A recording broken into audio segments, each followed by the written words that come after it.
Добар ден, почитувани. Ова е уште една нова Телма амбуланта. Зошто некои жени се чувствуваат лошо после породувањето? Дали благото депресивно расположение, познато како baby blues, е нормално или пак можеби вовед во постпородилна депресија? Кои се карактеристичните знаци на постпородилната депресија, на каков начин се диагностицира и третира оваа состојба? Ќе ни појасни доктор Славица Арсова, психијатар, од кабинетот за третман на жени во бременост и после породувањето при Универзитетската клиника за психијатрија. Се гледаме по рекламниот блок.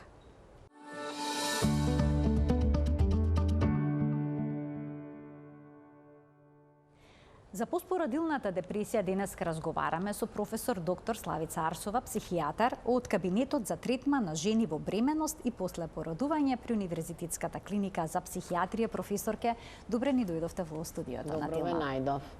Општо е познато дека постои стигма кога се во прашање психичките состојби, односно психичките болести, а депресијата е една од нив. И сега кога ќе се јави депресија во периодот по реализирањето во мајчинството, се јавува страв, срам, вознемираност и кај жената, но и кај семејството. Па и кај таткото, па и најблиските членови на семејството. Сите се вознемирени на некаков начин. Имате ли чувство дека во светот гласно се зборува за овој проблем, но кај на жените, односно мајките кои што го искусиле овој проблем, се уште шепотат и срамежливо споделуваат? Не знам дали е така и во светот, заради тоа што податоците кои што ги добиваме, односно кои што ги читаме и за мајките во светот, не се разликуваат многу од кај нас. Што значи дека се уште постојат одредени препреки, да кажем, психолошки, ајде да ги наречеме стигматизација или предрасуди, токму поврзани со периодот на мајчинството, односно периодот на бременоста и после породувањето. Така да и бројките кои што наоѓаат, да кажеме, од Британија и од други западноевропски земји и Америка, но еве ајде од Британија, говорат за тоа дека доколку званичните бројки за присуство на депресија во бременост и после породувањето се движат некаде околу 10-12 до 15%, на тоа се смета дека треба да се додаде уште толку, токму за оние мајки кои што страдаат во тишина. Зошто е тоа така? Заради тоа што постојат очекувања, односно верувања дека тоа е најсреќниот и најрадосниот период за мајката во текот на животот и дека со самото тоа што е бремена или треба да стане мајка, треба да биде многу среќна, многу радосна и така натаму. Но не е секогаш така и не е секогаш тоа поврзано со тоа дека мајката не сака да има дете или не сака да се грижи. Тука едноставно не може. Едноставно не може.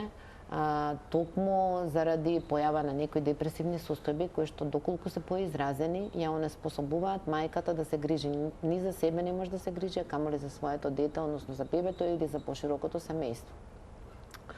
Така да не би исклучила нашата држава, односно нашата земја како исклучок, да кажеме. Мислам дека бројките кои што се кај нас се тука негде слични или идентични како и оние кои што се движат во светот.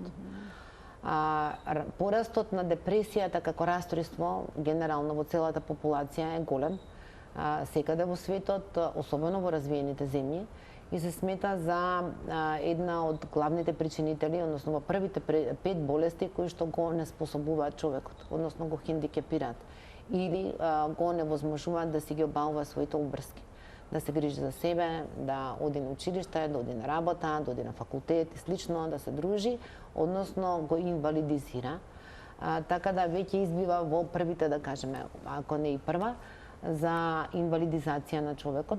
И ако е тоа така, тогаш не се исклучени и жените, особено во периодот кој што е најсензитивен, а тоа е перинатален период, викаме, односно бременост и после породување, и периодот на перименопауза, односно пред почнување на менопауза и после менопауза. Кога се случуваат всушност оние најкрупни животни промени кај жената? Тие се најделикатните периоди во менталното здравје на жената. Тоа е периодот репродуктивен, значи не само бременост, односно пред забременување, има жени кои што имаат долго време се обидуваат да останат бремени, односно лекуваат стерилитет или инфертилитет, значи и тие се под ризик. Самата со бременост, спонтаните абортуси, професор? Со сето тоа, самата бременост и после породувањето. А што е со онаа состојба кога има благо депресивно расположение после породувањето, се јавува плачливост кај жената и се нарекува baby blues? Нормално ли е сето тоа? Да, се смета дека најголем дел од мајките ќе го искусат тоа. Тоа се нарекува baby blue или тоа се нарекува постнатална тага. Постнатална тага е сосем различно од постнатална депресија. Значи, постнаталната тага обично се манифестира со одредена плачливост, раздрасливост, вознемиреност, може да има и благо нарушување на сонот, но што е разликата, што ја дели од постнаталната депресија? Мајката која што е во постнатална тага, покрај овие потешкоти што ги има, може да се грижи за бебето. Додека мајката која што е во постнатална депресија не може да се грижи за бебето. Едноставно не може, не сака, туку не може. И се манифестираат симптоми кои што укажуваат на значајно нарушување на расположението, односно значаен пат на расположението, чувство на тага, чувство на очај, чувство на безпомошност, страв, немир, може да биде следено со интензивна несоница, стравови врзани за себе, за собственото здравје или евентуално нереални стравови врзани за здравјето на детето, и мајката не може да се грижи за бебето. Е неспособна да се грижи за детето и тоа ја разликува, се тоа кој земе замав, и ако е уште подлабоко, може да биде следено и со налудничеви идеи и со евентуално идеи за самоубиство, односно за самоповредување или повредување на детето. А постнаталната, рековте, тага, колку време обично трае? Најчесто трае 2 недели. Само 2? Првите 2 недели најчесто може да се пролонгира еден одреден временски период, но најчесто трае првите 2 недели веднаш после породувањето. И многу често, односно главна причина за појава на постнатална тага е хормоналниот дисбаланс, да кажеме, односно пред породувањето имате еден скок на едни хормони, после породувањето има нагли пат на тие хормони и одредени други фактори, психосоцијални фактори, да кажеме, доколку мајката е неискусна, доколку мајката е првородка, доколку мајката е многу млада, доколку мајката е или постара првородка, и одредени други со слаба психосоцијална поддршка може да допринесе да се појави постнаталната тага, која што е минлива и тотално безопасна. Зошто? Токму заради тоа што мајката и покрај овие потешкоти, она може да е плачлива, може да е вознемирена, може во текот на денот да има променливо расположение, да се менува често расположението, но мајката може да се грижи за бебето. Може со одредена помош, но може да се грижи. Додека мајката која што е депресивна не може да се грижи за бебето, за задоволување на неговите основни потреби и што е многу значајно, не може да направи врска со детето. Значи не може да се поврзе, дури има страв или понекогаш може да има одбивност и дури и агресивни пулзи врзани токму кон детето. Значи мајката не може да направи мајка-дете релација, што е многу важна за идниот развој на бебето. Така, веќе ги наброевте всушност клучните знаци кои што се однесуваат на постпородилната депресија, но еве да видиме ние што издвоивме. Еве чувство на тага, губење интерес за работите во кои се уживало порано, проблем со носење одлуки, обседнато со мислата дека не се добра мајка, промени во спиењето, размислување за суицид. Тука се значи губење интерес за работите во кои се уживало порано. Точно. Тоа значи комплетна промена на личност. Или пак вели проблеми со спиењето. Кога ќе дојде бебето на свет, жената се соочува со проблеми со спиењето. Но на што точно се однесува овој проблем? Ова се однесува на неможност да се заспие, например. На перзистирачки несоници. Знаете, мајките кога се со новороденче, можат да заспијат, ама имаат нарушување на сонот кое што е наметнато, не е тоа нарушување на сонот, туку мора да стане да го надои бебето. Мора да стане да го преповие бебето, мора да стане доколку плаче детето, да го смири. Овде станува збор за нешто друго, значи мајката не може да заспие. Мајката не може да спие или доколку спие има немирни соништа. Или се буди прерано, се буди непотребно во 2, во 3, па после тоа не може да се презаспие, не може да спие ни во текот на денот и сето тоа трае. И не само што се јавува несоница, туку се јавува интензивен психолошки немир, кој што немир ја носи мајката или во раздвиженост, или во една состојба на, да кажеме, неактивност, се со цел да си го најде мирот во душата, арнома мирот во душата не доаѓа со лежење. Па така да често пати од страна на околината може да биде тоа препознаено погрешно, односно видено погрешно дека мајката лежи цел ден и не е мрзлива, не сака да прави, не сака да работи, не сака да се грижи за бебето, тоа не е точно. Мајката е депресивна, мајката нема волја или има интензивен психолошки немир и се обидува на некој начин да се смири. Значи со да кажеме со една пасивизација или лежење, односно престојување во кревет, со идеја да си го најде мирот, односно да си ги смири мислите, да си ја смири душата. А тоа од страна на околината, да кажеме и од блиските членови на семејството, можно е да биде погрешно протолкувано дека еве ти не сакаш да се грижиш за бебето, стани, не сакаш да го надоиш, не сакаш да го направиш и така натаму, што создава уште поголем психолошки притисок и така мајките кои што се депресивни имаат чувство на вина, дека не се добри мајки, дека не се способни да се грижат за детето, дека му прават нешто лошо на бебето или евентуално не му прават добро. И доколку има и притисок од страна на семејството, од блиските членови на семејството, тоа е уште полошо. Значи стресот ја влошува всушност ситуацијата, ги продолбочува проблемите. Секако стресот може да биде и причина за појава на постпородилна депресија, една од ризик факторите. Значи ние не можеме да кажеме тоа и тоа е причината за појава на постнатална депресија. Ама можеме да ги идентификуваме можните ризик фактори. Значи и да евентуално работиме на тоа.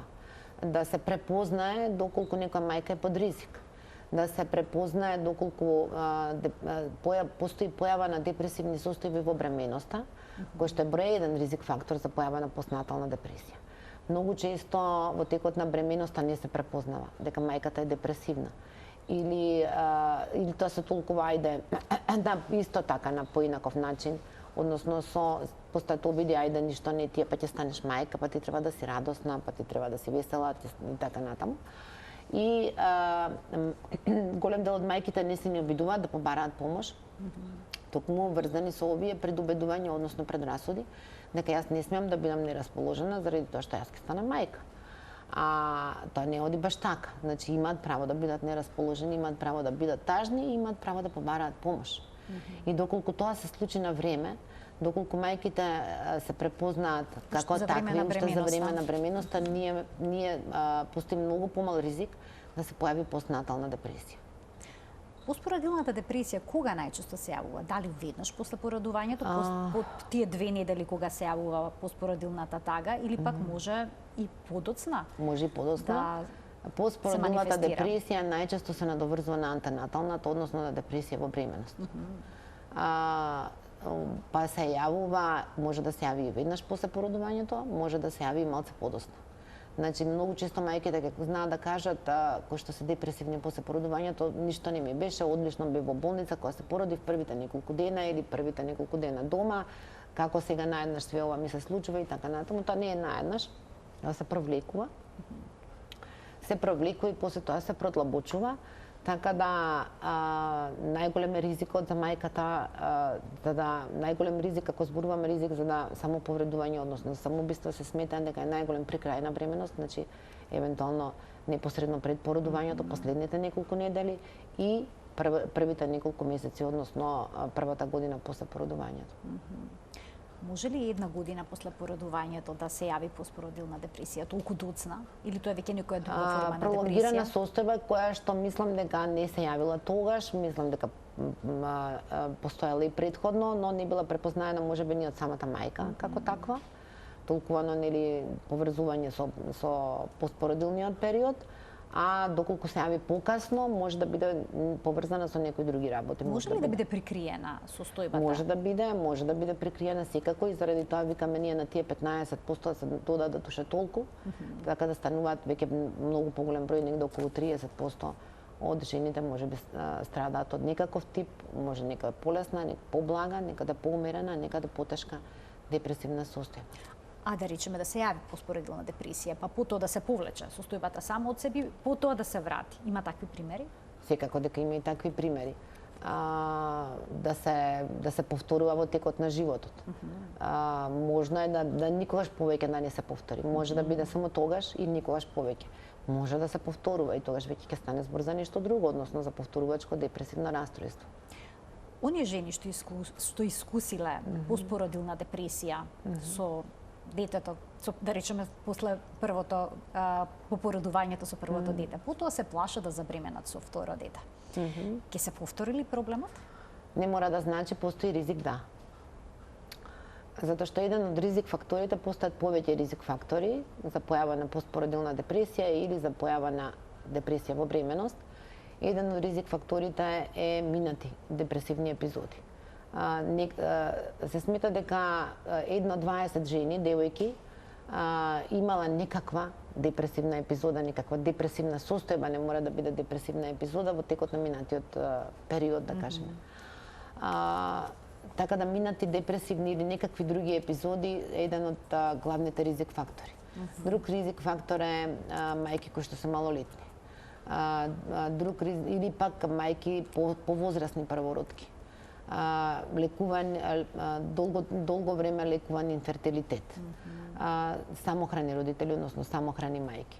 Мајки кои што потекнуваат од семејство каде што има насилство. Мајки кои што трпеле насилство од страна на своите родители во текот на базичното нивно семејство, значи од мајка, од татко, од некои други блиски членови од семејството. Минати травматски настани, значи било какви травматски настани во минатото, сите овие кои што ги набрајав се ризик фактор за појава на исто така непланирана бременост. Голем дел од мајките забременуваат непланирано. Непланирана бременост е еден од ризик факторите за појава на депресија во бременост и после породувањето. Професорке, многу жени се незадоволни од својот изглед за време на бременост или после породувањето. Велат дека не можат ни да се погледнат во огледало. Среќни се можеби кога ќе го видат бебето, но кога ќе го погледнат својот одраз во огледалото, се длабоко несреќни. Може ли ова да доведе исто така да биде тригер фактор за постпородилна депресија? Бидејќи се загрижени како ќе изгледат во очите на сопствениот партнер, значи ги мачат многу работи.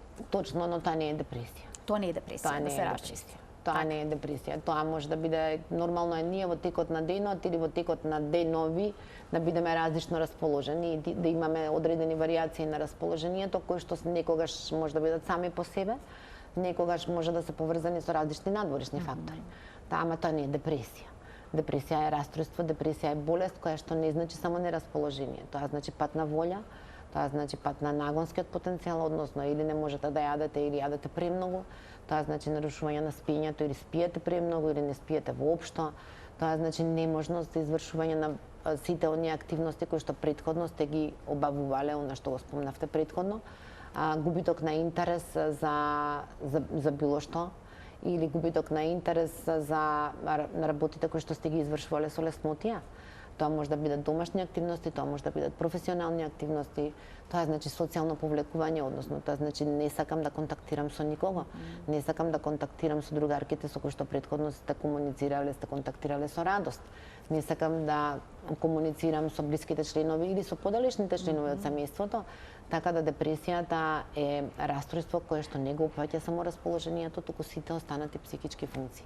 А промени во расположението се сосема нормални и ова што го спомнавте, очекувано е да жената со промената на телесниот изглед биде да го доживее вознемирувачки, да кажеме, или да има одредено незадоволство, чувство на незадоволство, на нерасположение, некоја си тага може да се јави, но тоа не е депресија. Тоа не е депресија. Не. Кога зборуваме за постпородилна депресија, велат не ја таргетира само жената, односно мајката, туку се однесува на целото семејство. Сите се засегнати. И сопругот, и оние што се блиски членови на семејството, кои што доаѓа да помагаат, кои што се логистичка поддршка и слично. Точно. Се смета дека постнаталната депресија се јавува и кај таткото. Секако дека е повеќе кај мајката, но се јавува и кај таткото. Се поголем број на истражувања укажуваат дека постои постнатална депресија и кај татковците. Зошто е тоа така? Има повеќе фактори. Начинот на живот е променет. Современиот начин на живот значи укажува на тоа да има многу голем притисок и на едниот и на другиот родител, односно да што побрзо се вратиш на работа, да ги завршиш работните обврски, дека може да изгубиш работата, дека може да изгуби мајката, може да изгуби таткото, доколку често отсуствува. Иако постои, да кажеме, во некои земји постои евентуално да кажеме некаква си поддршка на родителството, во некој не е така. Во некој бара да породилните отсуства се многу мали или да ги извршуваш работните обврски во целост како претходно што си ги извршувал, и тоа се однесува и на едниот и на другиот родител. Современиот начин на живот значи и се повеќе седечки стил на живење, нарушување на спиењето токму заради тоа, многу барања од средината, стравови поврзани со екзистенцијата. Ако останам јас дома, може да изгубам работата, може да паднам у кариерата, да речеме у некоја си професионална кариера, може да ме сменат од тоа работно место, да ме уназадат и така натаму, друг да добие унапредување и слично, што создава еден психолошки притисок и кај едниот и кај другиот родител. Од друга страна, доколку мајката е депресивна и да не зборува за тоа, незината лицева експресија, незината афективна, значи емоционална експресија оддава тага, оддава очај и нерасположение, и сето тоа се шири на околината. Значи и на таткото, односно на партнерот, и доколку има и друго детенце и на другото дете, а се разбира и на бебето, односно доколку е депресивна мајка, доколку мајката е нерасположена, тажна и вознемирена, и бебето ќе биде такво. И бидејќи поврзувањето со детето е многу важно. Доколку мајката не може да се поврзе со бебето, или тоа е незината емоционална експресија, значи која што му ја праќа на бебето, е неадекватна, дали станува збор за тага, дали станува збор за страв, вознемиреност или студенило, тогаш и детето ќе прима такви емоционални пораки ќе ги добива од мајката, и тоа ќе биде исто или напнато, или вознемирено, или плачливо, раздразливо, слабо ќе се исхранува уште во текот на првата година од животот, и понатаму. Каква улога има доењето во овој процес? Дали може да помогне да се намали, да речеме, породилната депресија, доколку е присутна? Не по секоја цена. Не по секоја цена? Не по секоја цена. Доењето е секако дека најдобар начин на исхранување на бебето, не само заради важноста на мечиното млеко, туку токму заради поврзувањето со детето. Но некои мајки едноставно не можат да дојат, не само заради тоа што немаат млеко, и тогаш не треба да биде тоа по секоја цена, бидејќи мајката може да се поврзе со бебето и доколку го храни со шишенце.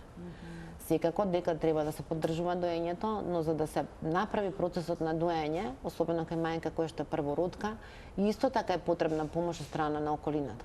Не само од мајки, баби и слично, туку се разбира и стручна помош, заради тоа што тоа не е така едноставен процес, кој што е само баш така. Е точно, мачен процес, прво не знаат мајките како тоа треба да се направи, имат стравови поврзани со тоа, не секоја мајка веднаш има млеко и веднаш може да го дои своето бебе. И болен е целиот процес на почетокот. И болен се разбира, така да тука во еден период е потребно навистина сериозна поддршка и стручна, но и семејна поддршка да може да се надмине, да кажеме, тој почетниот период, додека да се развие процесот на доење. Но не по секоја цена, па ќе кажам. Доколку не може да дои мајката, од разни причини нема да дои. Професор, ке сметате ли дека треба да бидат жените подготвени за она што следува во мајчинството, да не се романтизира и идеализира сликата на она што треба да значи мајка и бебе? Ќе помогне ли тоа и да се надминат овие постпородилни таги или пак депресии и слично? Мислам дека да, но мислам и дека треба да се охрабруваат, дека жените, дека е сосема нормално во текот на бременоста да се чувствуваат различно и да не бидат, не знам, колку многу радосни, колку многу среќни и да имаат одредени стравови. И да се охрабрат доколку тоа потрае, доколку почнуваат да се јавуваат некои мисли кои што не се вообичаени, кои што излегуваат на вообичаена загриженост и неизвестност, да кажеме, како ќе биде породувањето и слично. Доколку сето тоа малку земе замав и малку се предлабочи и го нарушува нивното функционирање, уште во текот на бременоста се побараат помош, дека не е срамота да се побара помош. И не е тоа кривично дело да ти се осеќаш не добро, односно да се осеќаш тажно, исплашено, вознемирено и слично во текот на бременоста. И да се побара помош, евентуално од прво од блиските, да се сподели дека мене не ми е добро. ми е добре, јас не се чувствувам радосна, јас не можам да спијам, имам интензивно чувство на страв, имам некои мисли кои што се многу вознемирувачки и да се побара помош прво од дома, и ако не може од дома, тогаш има матичен доктор, па има матичен гинеколог, има психолози, психијатри. Што советувате да преземат најблиските членови на Да им семејството помогнат. доколку некој се пожали? Па да им помогнат како прво да ги разберат. Да ги разберат дека не да ги разберат дека не се преправаат. Дека многу голем дел од луѓето викаат ајде ништо не ти се преправаш, не е точно. Се преправаш ништо не ти е, издржи и така натаму. Значи тоа не е баш така лесно и не е баш така едноставно. И прво да ги разберат, откако ќе ги разберат, да се обидат да им помогнат. Има кабинет за третман на жени во бременоста и после породувањето на Универзитетската клиника за Да. психијатрија. Да. Се јавуваат ли често Се кај вас јавуваат, трудници се јавуваат, и жени со доаѓаат, постпородилна депресија? Да, како не. Само иницијативно тоа го прават? Или пак некој ги поттикнал да дојдат? Ме интересира колкава е свесноста тука кај нас за овој проблем. Различно. Имам голем дел од мајки кои што сами доаѓаат баш. Некои доаѓаат да речеме по иницијатива или со поттик од страна на околината. Најчесто доаѓаат со партнерот, што е многу важно, заради тоа што треба да биде вклучено целото семејство буквално, некои доаѓаат и со родителите, и тоа не е лошо, заради тоа што убаво кажавте на Секоја поддршка е почетокот, добра. дека тоа се одразува, односно се случува, доколку се случува нешто во некое семејство, се случува во целото семејство, не е само на индивидуата. Така.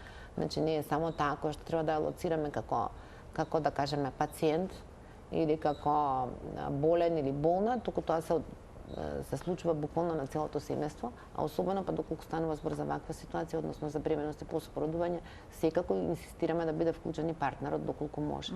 Доколку не станува збор за самохрана мајка, ако е самохрана, тогаш останатите членови од семејството. Ќе ги поканим и гледачите да се вклучат во денешната Телма амбуланта. Почитувани можете да споделите ваши искуства на оваа тема, но секако и да поставите прашање. Професорке, како се третираат трудниците и оние кои што жени што се породиле, што имаат некаква форма на депресија? Дали секогаш мора фармаколошки третман да има или пак има и нефармаколошки пристап? Дали понекогаш само со разговор може да се реши проблемот? Ако жената се исплаче, објасни што е, како е, па вие дадете некои насоки, може ли тоа да помогне кога се работи за постпородилна депресија? Значи, секако. Дека може, има препораките се да се процени каква е состојбата, дали станува за блага, умерена или тешка депресивна епизода во бременоста или после породувањето, и во зависност од тоа и третманот.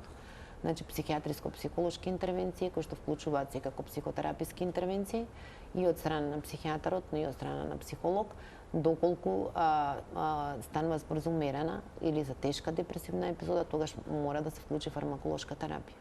Фармаколошката терапија не значи дека ќе му наштети на бебето, односно има препарати кои што се даваат и кога се даваат точно се знае, во кој период од бременоста, во која доза, и кои што апсолутно значат заштита и на мајката и на бебето и спречуваат и последици, односно кои што не ги спомнавме, доколку мајката е депресивна, а не се лечи во бременоста, постои голем ризик да се запусти, да се запостави, да речеме, односно да не следи редовни контроли, гинеколошки да зборам, или оние други сите кои што значат телесни. Да се впушти во некое ризично однесување, кое што подразбира внесување на поголема количина на цигари, пример, односно засилено пушење, алкохол, психоактивни супстанции или некои други. Да не се храни како што треба, односно да постои подхранетост или неправилен начин на исхрана, да не ги следи препораките кои што се дадени од страна на гинекологот или да не оди редовно на гинеколошки прегледи, и сето тоа па после ме ризик за предвремени породувања, породувања комплицирани, односно тоа се породувања со евентуално со царски рез, кое што е сепак не е ова, да кажеме, спонтано породување, раѓање на деца предвремено, раѓање на бебиња кои што се со можеби навремено со мала породилна тежина, зошто? Затоа што бебето не се хранело добро во текот на бременоста, бидејќи мајката била во таква состојба која што не дозволува доволен проток на крв во плацентата и заради тоа бебето не се храни како што треба, па се раѓаат бебиња со мала породилна тежина и други некои компликации. И заради тоа е важно да, доколку мајката има потреба од фармаколошка терапија, да се вклучи на време и да се вклучи онака како што треба, за мајката да се заштити. Ако се заштити мајката, ќе се заштити и бебето. Имаме гледач, ќе го вклучиме во програма. Добар ден. Добар ден. Повелете. Поздрав до емисијата, Благодарам. водителите. Едно прашање до докторката психологот. Психијатар. Сите оние психијатар, до сите покрај сите тие депресивни карактеристики после породувањето и негата разбирање од семејството, дали може да продолжи едно такво депресивно расстройство во послаба или појака форма и понатаму во животот после и 10-15 години. Така, ви благодарам за прашањето. Ова е едно убаво прашање. Може ли да перзистира, да се јави проблемот после породувањето и потоа да обстојува и долги години? Може и тогаш веќе не зборуваме за постнатална депресија, односно постпородилна депресија, туку тогаш веќе зборуваме за депресивно расстройство, кое што е така наречено повторувачко депресивно расстройство и кое што е веќе депресија, да речеме депресија како болест, која што не е поврзана со породувањето.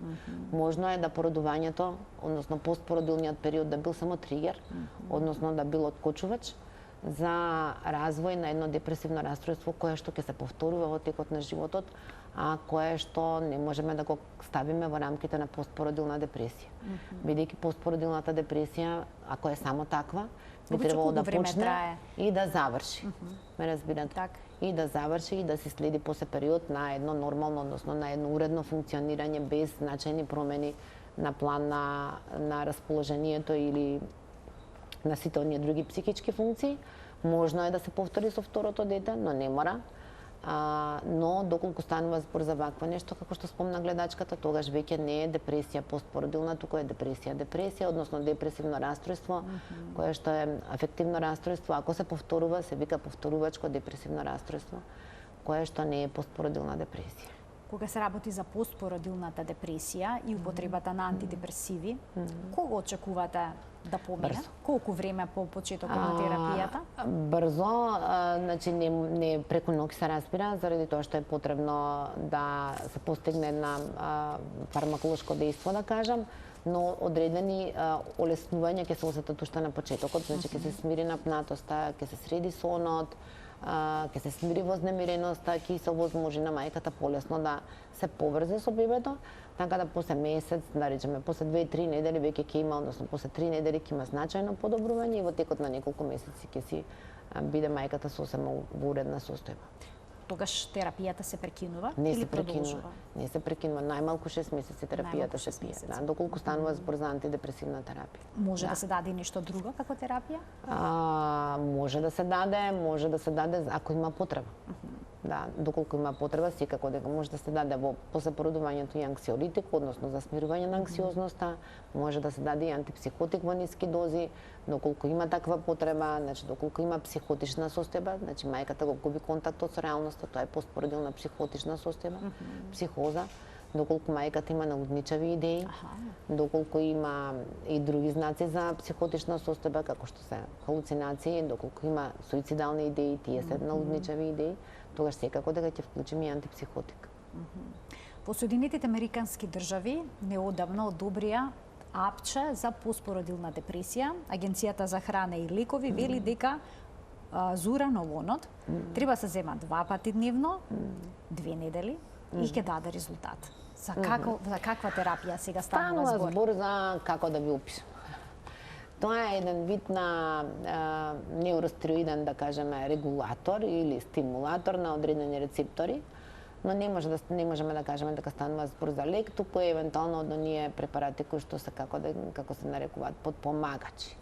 Не е специфичен лек и не е фармаколошки баш таков препарат, туку е да го ставиме малку поинак поразлично на ние додатоци во исхрана. Што велат искуствата, има ли некаков резултат? Не ги погледнав истражувањата. Сосема ново, така. Да, ново е, за да имаме резултати, ќе треба да поминат повеќе години, да се направат одредени клинички истражувања, па да видиме некакви се резултати. Да. Но има надеж дека може би и без... Подпомагач. Да. Видете, и сега може да се третираат одредени депресивни состојби без вклучување на фармаколошка терапија. Например, што би можело да се земе? Например, лесна постпородилна депресија, каде што не мора да вклучиме фармаколошки препарат, каде што може да правиме други некои психолошки интервенции. Индивидуално, тимски, во група, ние имаме групи, значи секој вторник на клиниката за психијатрија, баш во рамките на кабинетот, имаме групи кои што вклучуваат мајки, кои што се бремени и кои што се или породени. Значи тоа е група која што функционира подолго временски период и тоа е секој вторник во одредено време И како тие се собираат, седнуваат и разговараат заедно, споделуваат искуства? Психотераписка група е таа. Така. Како функционира сето тоа? Психотераписка група која што ја водам или јас или клинички психолог или помлад доктор кој што е обучен да ја води таа група. И значи има и таков пристап кај нас и тоа на универзитетската клиника за психијатрија, така. Секоја недела, секој вторник. Колку жени обично се вклучени во една таква би требало да групна не терапија? бидат повеќе од 8 до 10, бидејќи повеќе од тоа е веќе потешко да се работи значи во група. И обично бројката се движи така. Од 5 до 10 жени кои што поминуваат, да речеме, во период од 3 месеци и функционира и индивидуално, но и со групни тераписки интервенции. Професор, ќе можеме да наидеме на податоци дека акупунктурата, акупресурата исто така помагаат кај постпородилната депресија. Па не е штетно. Вреди да се проба? Не можам јас да зборувам за тоа, бидејќи не се бавам со тоа, ме разбирате. Но штета сигурно нема да има доколку станува збор за некој кој што сертифицирано се бави со тоа. А прошетките во природа, Секако дека сите тие работи помагаат, но пиењето кафе со пријателки, се тоа го викаме ние психосоцијална поддршка, што е многу важно. Психосоцијална поддршка значи не само социјална мрежа, не значи само семејство, туку значи една поширока социјална мрежа. Секако дека е многу важно таа психосоцијална поддршка од страна на околината. Значи не само од мајка, татко, сопруг, брат, сестра и така слично, секако од нив најмногу, но и од страна на овие сите што ги кажавте. Иако депресијата е таква која што ве тера да се повлекувате, да не контактирате, но затоа па тие сите други од страна можат да помогнат со тоа што ќе се обидат да како да кажам, да извадат надвор жената, односно да ја извадат од таква некоја состојба, но не со сила и не со притисоци. Значи не со сила и со притисоци. Не со сила и не со притисоци никако. Сепак тоа треба да биде со поддршка. Со разговор, со поддршка. Да се следат потребите на мајката. Буквално да се следат потребите на мајката, не со сила, тама работа. Такова исклучително една сложена состојба. За гледачите, оние кои што се во една ваква состојба, како можат да се обратат до овој кабинет за жени во бременост и после поредување? Преку мој термин, значи тој отворени се тие термини, преку мој термин се закажуваат, а доколку станува збор за овој пристап што ви го реков, во групите, тие групи функционираат во рамките на дневната болница. И за тоа исто така е потребен упат? За се е потребен упат. Значи најнапред да се обратат кај матичниот лекар? Да, матичните доктори се запознаени веќе, да, го знаат веќе овој кабинет и мислам дека добро се информирани и ги упатуваат мајките. Одлично што и гледачите ги добија овие информации, дека можат и на ваков начин да побараат помош. И ве сосема за крај, еден потик до сите оние кои што чувствуваат вакви симптоми, да побараат помош. Да побараат помош, прво да се обидат да препознаат што ми се случува мене, значи да препознаат кај себе, заради тоа што многу често и самите жени не си препознаваат дека не им е добро. Значи да бидат во контакт со себе, да препознаат дека имаат потреба од психијатриско-психолошка помош, а од како ќе увидат, има начини како да стигнат или до психолог, или до психијатар, или евентуално до нашиве кабинети. Значи први преку матичниот доктор, а потоа матичниот доктор да ги упати до кај нас. Така, и стигмата очигледно дека ќе треба да се сруши. Да, дека не е страшно и дека не е срамно да се побара помош кога жената е во тек на бременост, кога не е добро или кога после породувањето не се чувствува добро. Воопшто не е страшно да се појде на универзитетската клиника за психијатрија, така, бидејќи кога ќе го слушнат тој поим, некако се повлекуваат. Напротив, оние жени кои што бараат помош се понапред, односно се чекор понапред од сите оние кои што не бараат помош и кои што страдаат, видиме, во тишина. Така, страдаат во тишина, при тоа страда и целото семејство, страда и бебето. Да. Ви благодарам, професорке, многу за денешното гостување во Телма амбуланта, за бројните појаснувања поврзани со оваа тема, за оваа состојба која што е исклучително честа, но ета, како што споменавте, секаде во светот процентот на жени кои што бараат помош не е доволно голем. Точно. Ви благодарам и на вас. Почитувани, тука ја закружуваме денешната Телма амбуланта. Ви посакувам добро здравје. Гледајте на секој работен ден во редовниот термин емисијата 12 часот и 45 минути. Пријатно.